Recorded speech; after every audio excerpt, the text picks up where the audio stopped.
नमस्कार सम्पूर्ण साथीहरूलाई। आज यस भिडियो अन्तर्गत रहेर 2081 असोज 23 गतेको गोरखापत्रमा समावेश गरिएका विषयगत एवं वस्तुगत प्रश्नहरूको बारेमा चर्चा गर्नेछौँ। ल त साथीहरू ढिला नगरी लागौ भयो विषयवस्तुतिर। वस्तु वैकल्पिकको प्रश्न नम्बर 1, विश्वकै प्रतिष्ठित नोबेल पुरस्कार कहिलेदेखि प्रदान गर्न थालिएको हो?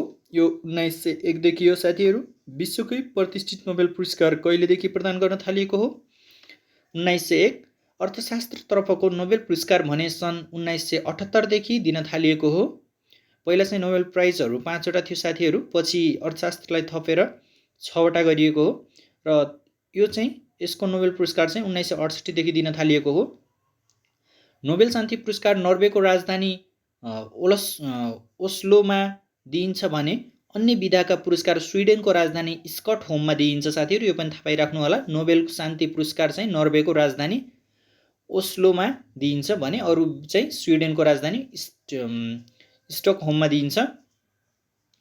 त्यस्तै गरी नोबेल पुरस्कार संयुक्त रूपमा 3 जनासम्मले पाउन सक्छन्। म्याक्सिमम कति जनाले पाउन सक्छन् भनेपछि कुनै एउटा विधामा 3 जनाले साथीहरू। त्यसै प्रश्न नम्बर 2, विश्व बैंकले नेपालका सडक कालोपत्रे गर्न भित्र्याएको प्रविधिलाई के भनिन्छ? ओटासिल प्रविधि। ओटासिल प्रविधि। विश्व बैंकले नेपालमा सडक कालोपत्रे गर्न भनी भित्र्याएको प्रविधि के हो? ओटासिल प्रविधि। प्रश्न नम्बर 3, सर्वसाधारण जनतालाई रेडियो राख्न अनुमति दिने राणा प्रधानमन्त्री को हुन्? मोहन शमशेर। सर्वसाधारण जनतालाई रेडियो राख्न अनुमति दिने राणा प्रधानमन्त्री को हुन्? मोहन शमशेर। प्रश्न नम्बर 4, सैपाल हिमाल र उराई भन्ज्याङ कुन जिल्लामा रहेका छन्? बझाङ। सैपाल हिमाल र उराङ भन्ज्याङ कुन जिल्लामा रहेका छन्? बझाङ। प्रश्न नम्बर 5, पृथ्वी जस्तै आकार र तापक्रम रहेको दाबी गरिएको रोस 128 बी नामक ग्रह पत्ता लगाउने खगोलविद्ध को हुन्? क्यालिफोर्नियाका फ्राङ्क एल्मोर रोस। पृथ्वी जस्तै आकार र तापक्रम रहेको दाबी गरिएको रोस 128 बी नामक ग्रह पत्ता लगाउने खगोलविद्ध को हुन्? क्यालिफोर्नियाका फ्राङ्क एल्मोर रोस। उक्त ग्रहमा एलियन नामक जीव हुन सक्ने अनुमान गरिएको छ। त्यस्तै गरी प्रश्न नम्बर 6, अन्तर्राष्ट्रिय फुटबल महासङ्घ फिफाको स्थापना कहिले भयो? 1904 मे 21। अन्तर्राष्ट्रिय फुटबल महासङ्घ फिफाको स्थापना कहिले भएको हो? सन् 1904 मे 21 मा। यसको प्रधान कार्यालय स्विजरल्यान्डको ज्युरिचमा रहेको छ। फिफाको आदर्श वाक्य for the game for the world. त्यस्तै गरी प्रश्न नम्बर 7, प्रसिद्ध वैज्ञानिक स्टेफेन हकिङको जन्म कहिले र कहाँ भएको हो? सन् 1942 जनवरी 8 बेलायतमा। सन् 1942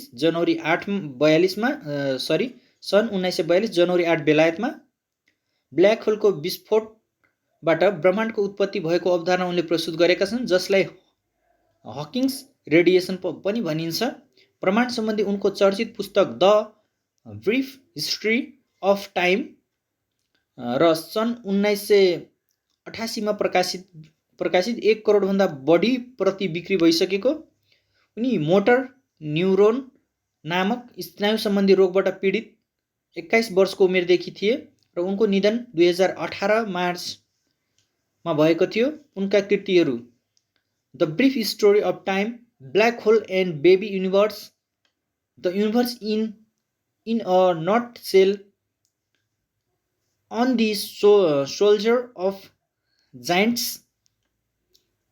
God created the integers, the ground design, the dream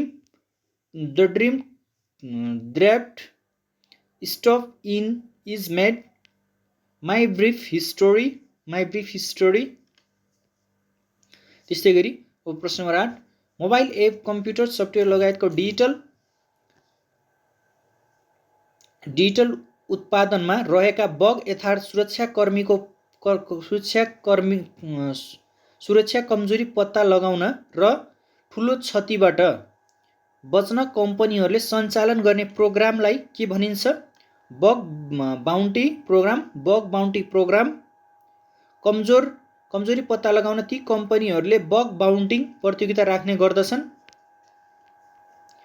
प्रश्न नम्बर 9, हालै पूर्वी नेपालका विभिन्न जिल्ला समेटी रेखाङ्कन गरिएको पदमार्ग कुन हो? मुन्दुम पदमार्ग।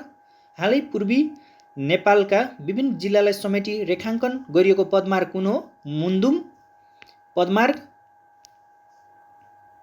र नेपाल पर्यटन बोर्डको सहयोग तथा मयुन टेम्के साल्पा सिलिचुङ पर्यटन प्रवर्धन केन्द्रको सक्रियतामा विज्ञ सहितको टोलीद्वारा खोटाङ, भोजपुर, सङ्खुवासभा एवं सोलुखुम्बु क्षेत्रमा पर्यटन प्रवर्धन गर्ने उद्देश्यका साथ यो पदमार्गको अवधारणा अघि सारिएको हो।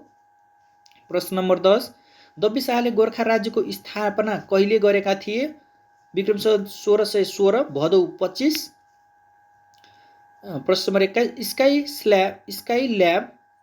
स्काई ल्याब भन्नाले के बुझ्नुहुन्छ? पृथ्वीको बारेमा विविध प्रकारका अनुसन्धान गर्न अन्तरिक्षमा स्थापित प्रयोगशाला हो। स्काई ल्याब भनेको पृथ्वीको बारे विविध प्रकारको अनुसन्धान गर्न अन्तरिक्षमा स्थापित प्रयोगशाला हो। प्रश्न नम्बर 12, मानव शरीरको सबैभन्दा ठुलो ग्रन्थि कुन हो? कलेजो। मानव शरीरको सबैभन्दा ठुलो ग्रन्थि कुन हो? कलेजो।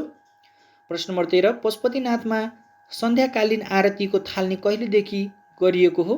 पशुपतिनाथमा सन्ध्याकालीन आरतीको थालनी कहिलेदेखि गरिएको? 2064। FTTH को पूरा रूप के हो? Fibre to the home. त्यसपछि नेपाल टेलिकमले द्रुत गतिको इन्टरनेट सेवा FTTH को शुभारम्भ विक्रम सम्वत 2076 भदौ 23 गतेदेखि रूपन्देहीको गैडावा स्थित सूर्यपुरा बजारमा गरेको थियो।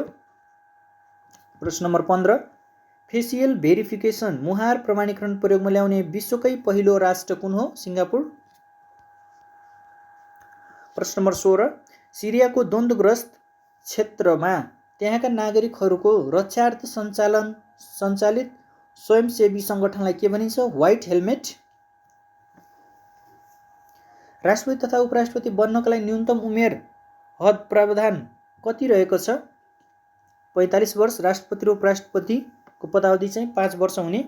प्रश्न नम्बर 18, नेपाल र मौरिसिस बीच श्रम सम्झौता कहिले भएको हो? सन् 2019 जुन 11 मा मौरिसिस नेपालसँग सम्झौता गर्ने पहिलो अफ्रिकी मुलुक हो। नेपाल र मौरिसिस बीच श्रम सम्झौता कहिले भएको हो? सन् 2019 जुन 11 मौरिसिस र नेपालसँग श्रम सम्झौता गर्ने पहिलो राष्ट्र हो। प्रश्न नम्बर 19, असंलग्न आन्दोलनको प्रथम शिखर सम्मेलन कहिले र कहाँ सम्पन्न भएको हो? सन् 1961 सेप्टेम्बर 1 देखि 6 बेलग्रेडमा भएको थियो साथीहरू। त्यस्तै गरी प्रश्न number 20, financial action task force FATF को पूर्ण सदस्यता प्राप्त गर्ने पहिलो अरब मुलुक कुन हो? Saudi Arab. Financial action task force को पूर्ण सदस्यता प्राप्त गर्ने पहिलो अरब मुलुक कुन हो? Saudi Arab. प्रश्न नम्बर 21, विश्व कला परिषदले ललितपुर महानगरलाई कतिऔं कला नगरीका रूपमा घोषणा गरेको छ? 35औं। इन्डोनेसियाको मुद्रालाई रुपियाँ भनिन्छ भने मलेसियाको रुपियाँ मुद्रालाई के भनिन्छ? रिङ्गिट। मार्ड साउ उपनामले चिनिने नेपाली साहित्यकार को हुन्? मदन मणि दीक्षित। मार्ड साउ उपनामले चिनिने नेपाली साहित्य को हुन्? मदन मणि दीक्षित। प्रश्न नम्बर 24, मध्यकालमा सुदूरपश्चिममा 22 राज्य थिए भने मध्य क्षेत्रमा कति राज्य थिए? 24। मध्यकाल सुदूरपश्चिममा 22 राज्य थिए भने मध्य क्षेत्रमा कस्ता राज्य थिए? 24 राज्य। प्रश्न नम्बर 25, नेपालमा हुने साइबर अपराध सम्बन्धी गतिविधि विरुद्ध नेपाल र चीनद्वारा सञ्चालित अपरेसनलाई के भनिन्छ? चार्ली फोकस्टर। नेपालमा हुने साइबर अपराध सम्बन्धी गतिविधि विरुद्ध नेपाल र चीनद्वारा सञ्चालित अपरेसनलाई के भनिन्छ? चार्ली फोकस्टर। प्रश्न नम्बर 26, नेपालमा पेट्रोल र डिजलमा स्वचालित मूल्य प्रणाली कहिलेदेखि लागू गरिएको हो? विक्रम सम्वत 2071 अश्विन 13। प्रश्न नम्बर 26, विश्वका 50 देशका राष्ट्रिय गीत गाएर आफ्नो प्रतिभा प्रस्तुत गर्ने कलाकार को हुन्? विश्वका 50 देशका राष्ट्रिय गीत गाएर आफ्नो प्रतिभा प्रस्तुत गर्ने कलाकार को हुन्? रामजी नेपाली, बागलुङका। प्रश्न नम्बर 28, कुनै भौतिक परिमाण मापनका लागि बनाइएको स्ट्यान्डर्ड परिमाणलाई के भनिन्छ? इकाइ। भौतिक परिमाणका एकाइहरूलाई आधारभूत एकाइ र तर्जन एकाइ गरी दुई भागमा विभाजन गरिन्छ। प्रश्न नम्बर 29, नेपालमा सर्वप्रथम कागजी मुद्रा कहिलेदेखि प्रचलनमा आएको हो? विक्रमसम्वत 2002 असोज 1। नेपालमा राणा प्रधानमन्त्री जुद्धो शमशेरले एक अध्यादेश जारी गरेर विक्रमसम्वत 2002 असोज 1 गते कागजी मुद्रा प्रचलनमा ल्याएका थिए।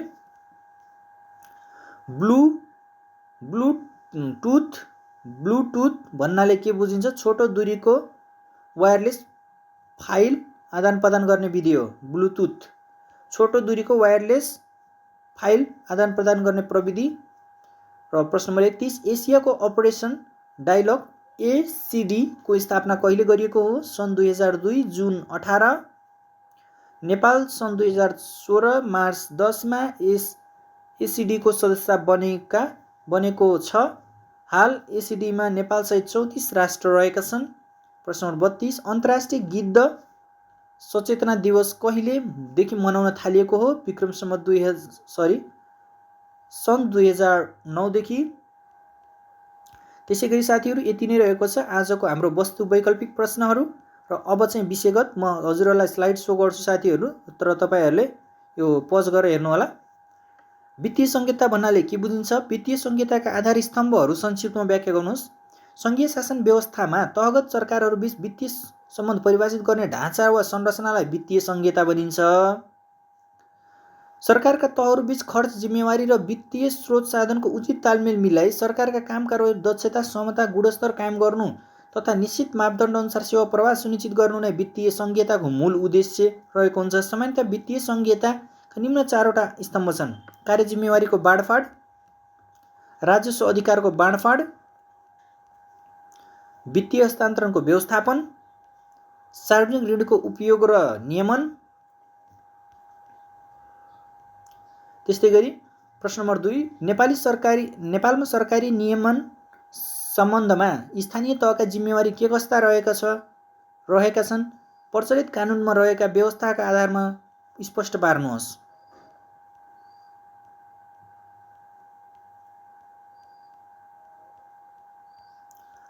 प्रशासनिक निर्णय निर्माण भनेको के हो?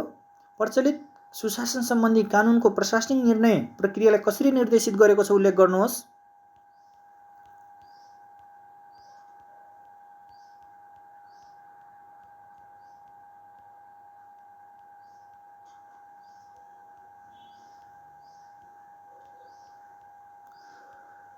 संयुक्त राष्ट्रसङ्घका दिगो विकासका लक्ष्यहरू स्थानीयकरण नहुँदा नेपालमा यी लक्ष्यहरू पूरा गर्न सम्भव छैन भन्ने भनाइ तार्किक रूपमा पुष्टि गर्नुहोस्।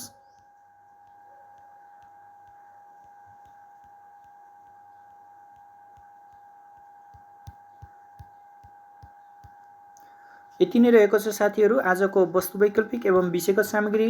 हस्त साथीहरू सुनेर हेरेर साथ दिनुभएकोमा धेरै धेरै धन्यवाद।